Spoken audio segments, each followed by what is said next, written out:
Curso Bíblico Nova Perspectiva.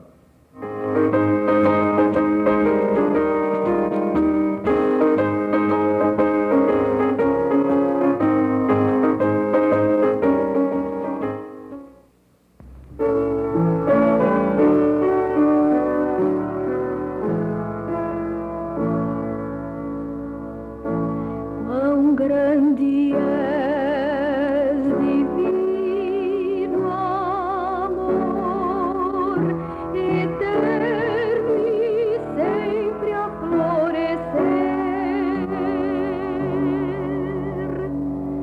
A profundeza desse amor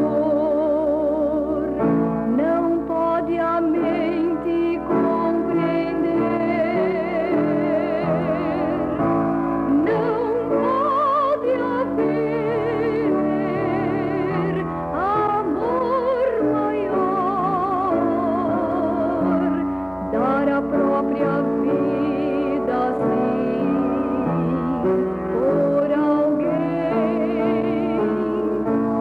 Não pode haver amor maior.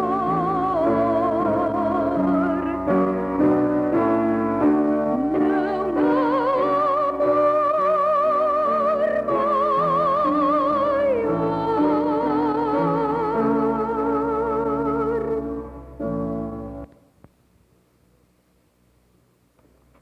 Deus revela o tempo do julgamento.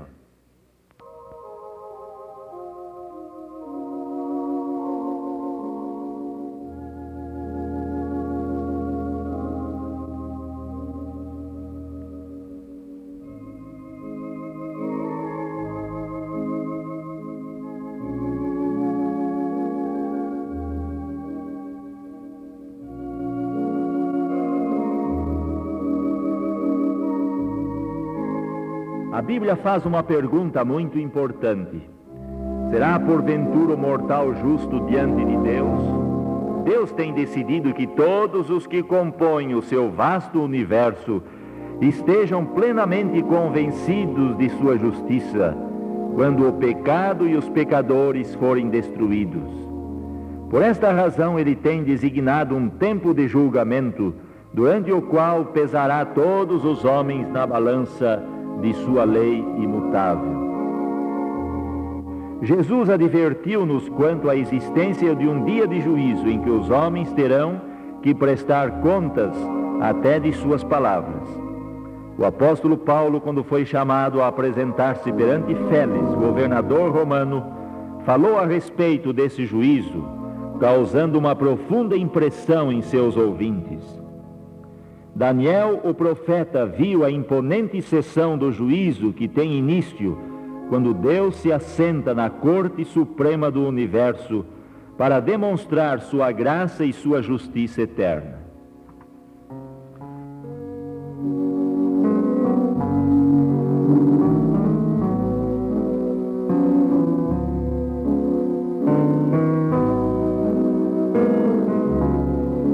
Mostra seu maravilhoso amor ao revelar àqueles que estudam fielmente sua santa palavra as grandes profecias que nos indicam quando começa e quando termina o juízo investigativo.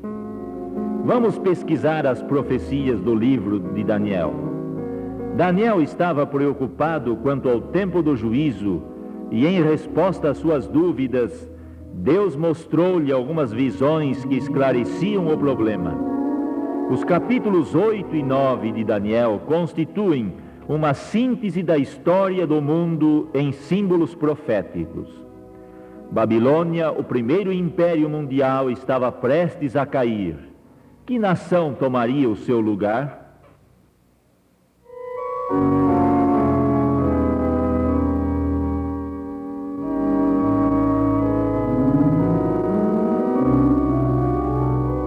Lemos em Daniel capítulo 8, versículos 13 e 20 o seguinte: Então levantei os olhos e vi, e eis que um carneiro estava diante do rio, o qual tinha 2 chifres.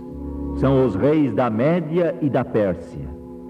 Babilônia foi dominada pelos medos e persas por ocasião do banquete de Belsazar. Primeiro predominaram os medas, porém mais tarde os persas obtiveram a supremacia. Daniel viu que a Medopérsia permanecia invencível, até que outro império surgiu rapidamente e a derrotou. O símbolo profético era um poderoso bode que avançava com tanta rapidez que parecia nem tocar a terra.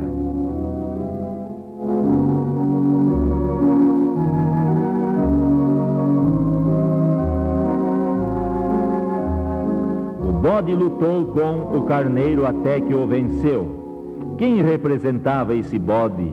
Leiamos o versículo 21. Mas o bode peludo é o rei da Grécia. O chifre grande entre os olhos é o primeiro rei. A história confirma esta profecia ao pé da letra. A Pérsia foi rapidamente vencida pela Grécia. O primeiro grande rei da Grécia foi Alexandre o Grande, que conquistou o mundo então conhecido por um período de 8 anos, até que aos 32 anos morreu em uma orgia. Vejamos mais um trecho da profecia. O ter sido quebrado, levantando-se 4 em lugar dele, significa que 4 reinos se levantarão deste povo. Com a morte de Alexandre, seus principais generais começaram a lutar por seu império, e 22 anos mais tarde dividiram-no entre si. Mas a profecia não findou aqui. Está escrito no verso 9, de um dos chifres saiu um chifre pequeno e se tornou muito forte.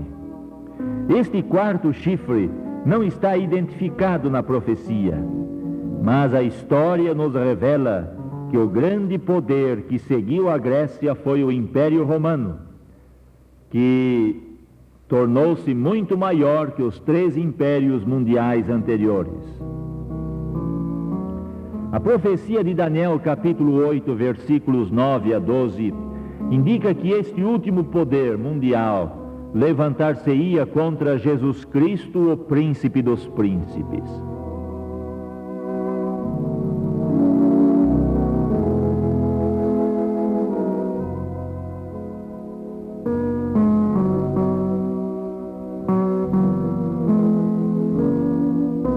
Jesus foi crucificado sob o reinado dos Césares romanos. Roma pagã governou o mundo com mão de ferro. Quando estudamos o capítulo 2 do livro de Daniel, aprendemos que o próximo conquistador mundial será Jesus Cristo quando vier nas nuvens do céu. Daniel ficou desapontado ao prever estes fatos tão terríveis e compreender que o reino de Cristo estava ainda num futuro muito distante.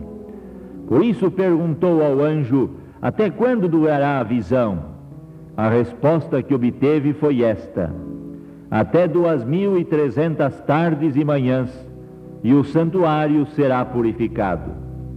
O mensageiro profético indicou a Daniel que esta visão se estenderia através dos séculos até o tempo do fim. Observe o seguinte: ele me disse: entende, filho do homem, pois esta visão se refere ao tempo do fim. Daniel não podia compreender.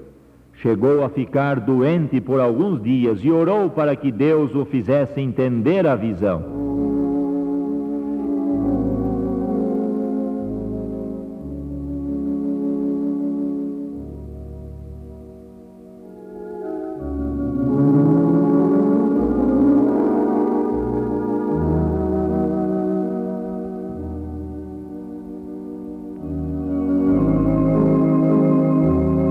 Em resposta à sua súplica, o anjo Gabriel veio para dar-lhe mais explicações. Ele disse: entende a visão.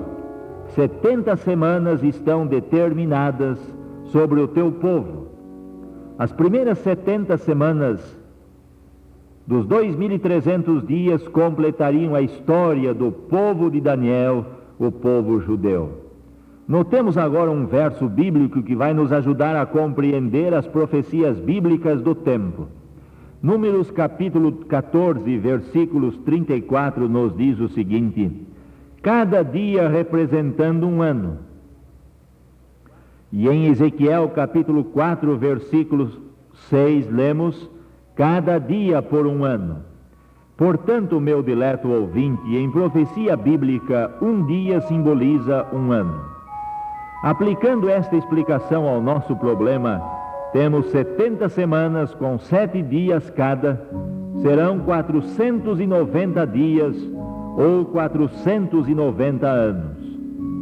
Diminuindo 490 anos dos 2.300 anos, obtemos 1.810 anos. Resta-nos agora saber a data do início deste período profético. A Bíblia diz alguma coisa a respeito? Sim, diz, é o que está no verso 25 de Daniel capítulo 9. Sabe e entende, desde a saída da ordem para restaurar e para edificar Jerusalém.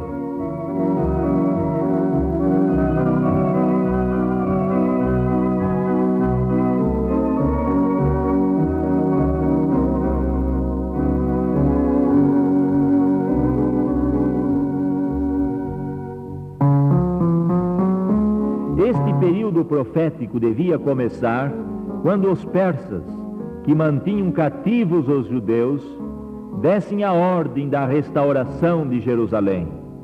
Esta ordem, sabemos pela história, deu-se no ano 457 antes do Senhor Jesus nascer neste mundo.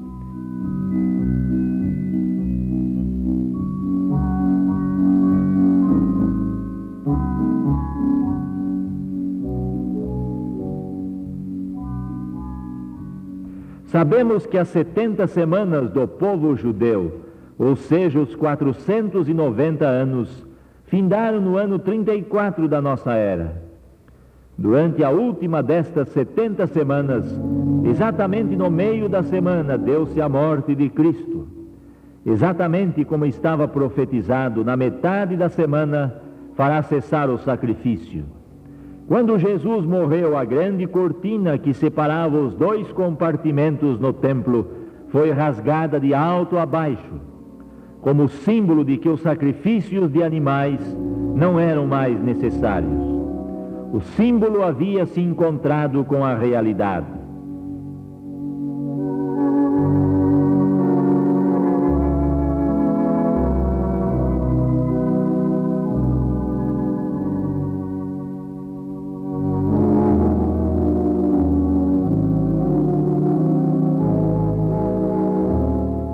O ano 34 assinala o início do período dos 1.810 anos. Somando-se 34 a 1.810, concluímos que o grande período dos 2.300 anos finda em 1844. Algo de grande importância devia ocorrer nesta data. Sim, a purificação do santuário.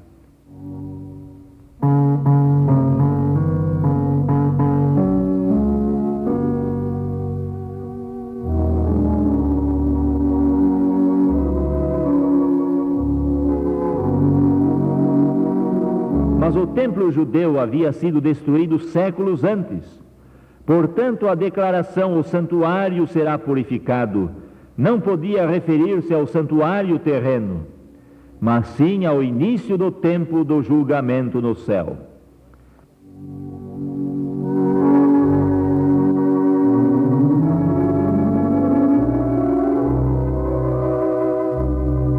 Assim, a partir do ano de 1844, estamos vivendo o solene tempo do julgamento.